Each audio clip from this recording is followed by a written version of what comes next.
सोचो, आपको अचानक एक कॉल आती है। सामने पुलिस की आवाज, बैकग्राउंड में सायरन बज रहा है और आपसे कहा जाता है कि आप ड्रग स्मगलिंग केस में शामिल हैं। ऐसा सुनते ही आपका दिल धड़कने लगता है, चेहरे से खून उतर जाता है। आपका प्रेजेंस ऑफ माइंड उस वक्त बिल्कुल काम नहीं करता। आप सोच भी नहीं पाते कि ये कॉल असली है या नकली। और वहीं आप उलझ जाते हैं, क्योंकि आज क्राइम हथियार से नहीं, नेटवर्क से होता है। और जेल की दीवारें अब लोहे की नहीं, डेटा की होती है। दोस्तों, स्वागत है आपका एडिटोरियल संवाद में। आज हम बात करने वाले हैं एक ऐसे क्राइम ट्रेंड की जो किसी फिल्म से भी ज्यादा डरावना है, डिजिटल अरेस्ट, जहां आपकी आजादी बस एक कॉल से ही छीनी जा सकती है। क्या कभी किसी कॉल ने आपकी आजादी छीन ली है? क्या आप जानते हैं, सिर्फ एक लिंक आपको जेल तक पहुंचा सकता है। क्या हो अगर कल आपका ही फोन आपके खिलाफ गवाही देने लगे? कभी सोचा है, जिस फोन से आप रोज अपनी दुनिया चलाते हो, वही एक दिन आपकी दुनिया खत्म भी कर सकता है। क्योंकि डिजिटल अरेस्ट कोई फिल्मी कहानी नहीं, बल्कि एक डरावनी हकीकत है जो अब हमारे आसपास बिल्कुल ही फैल चुकी है। एक दिल्ली की एक महिला को एक दिन कॉल आता है। सामने कोई बोलता है, मैं मुंबई साइबर क्राइम ब्रांच से बोल रहा हूं, आपका नंबर ड्रग स्मगलिंग केस में इस्तेमाल हुआ है। वो महिला डर जाती है। कॉलर आगे कहता है कि आपका नाम क्लियर करने के लिए वीडियो वेरिफिकेशन करना पड़ेगा। लिंक भेजा जाता है और जैसे ही वो महिला लिंक को क्लिक करती है, कैमरा ऑन। स्क्रीन पर पुलिस की वर्दी में एक आदमी, सरकारी लोगों वाला बैकग्राउंड और एक ऑफिशियल टोन में कहा जाता है, अब आप हमारी निगरानी में हैं।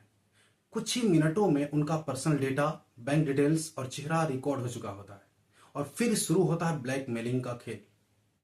डिजिटल अरेस्ट का सबसे बड़ा हथियार है डर, क्योंकि लोग पुलिस, कानून और शर्म के डर से सच और झूठ की पहचान ही खो देते हैं। अगर कोई कहे कि आपके खिलाफ केस है, अगर पैसे नहीं दिए तो गिरफ्तारी हो सकती है, तो इंसान सोचता नहीं, बस डर जाता है। सोचो, अगर आपको अचानक कोई कॉल आ जाए और सामने वाले की आवाज बिल्कुल ही आपके पापा की तरह बोले, बेटा मदद करो, मैं बहुत बड़ी मुसीबत में फंस चुका हूं, तो क्या आप शक कर पाओगे? अब वो शक नहीं, एआई जनरेटेड डिफेक्ट वॉइस होती है। किसी का चेहरा, किसी की आवाज, किसी का डर, सब मशीन से बनाया गया इल्यूजन होता है। तो आखिर डिजिटल अरेस्ट होता क्या है?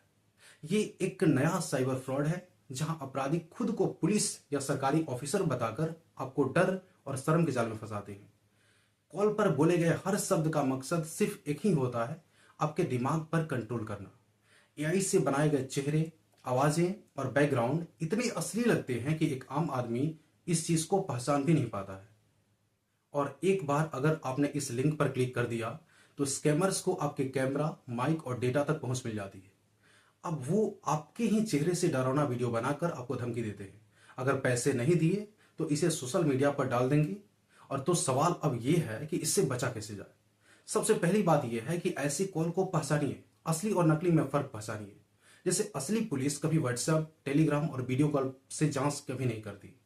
कोई सरकारी ऑफिसर कभी ऑनलाइन पेमेंट नहीं मांगता।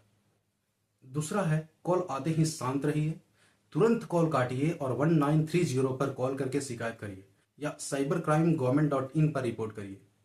तीसरा है, अपना डेटा खुद सुरक्षित रखिए, अजनबी लिंक पर कभी क्लिक मत करिए। वीडियो कॉल में अनजान व्यक्ति से कभी बात मत करिए। मोबाइल कैमरा और माइक्रोफोन परमिशन को चेक कीजिए। और याद रखिए, डिजिटल दुनिया में आपकी सबसे बड़ी ढाल है सावधानी, क्योंकि यहां अपराधी चेहरे से नहीं, नेटवर्क से हमला करता है। हमने कभी नहीं सोचा था कि जो टेक्नोलॉजी हमें जोड़ने के लिए बनी थी, एक दिन हमें ही तोड़ने लगेगी। अब हर कैमरा, हर कॉल और हर ऐप एक डिजिटल दीवार बन गया है। क्या अब इंसान की आजादी उसके मोबाइल के अंदर ही कैद हो गई है? क्या डिजिटल दुनिया में गुनाह का फैसला अब एल्गोरिदम करने लगा है? और क्या डिजिटल अरेस्ट हमारे भविष्य का ट्रेलर है? डर असली नहीं, पर असर असली है। और अब अपराध हथियार से नहीं, एक नोटिफिकेशन से होता है। सावधान रहिए, क्योंकि अब जेल की दीवारें नहीं, स्क्रीन के पिक्सल आपको कैद कर सकती है। अगर ये वीडियो अगर आपको जागरूक करता है, तो इसे शेयर जरूर करिए, क्योंकि एक शेयर से किसी की जिंदगी बच सकती है। मिलते हैं नेक्स्ट वीडियो में एक नए, सच्चे लेकिन अनदेखे सच के साथ। तब तक के लिए stay safe, stay smart, stay free. धन्यवाद।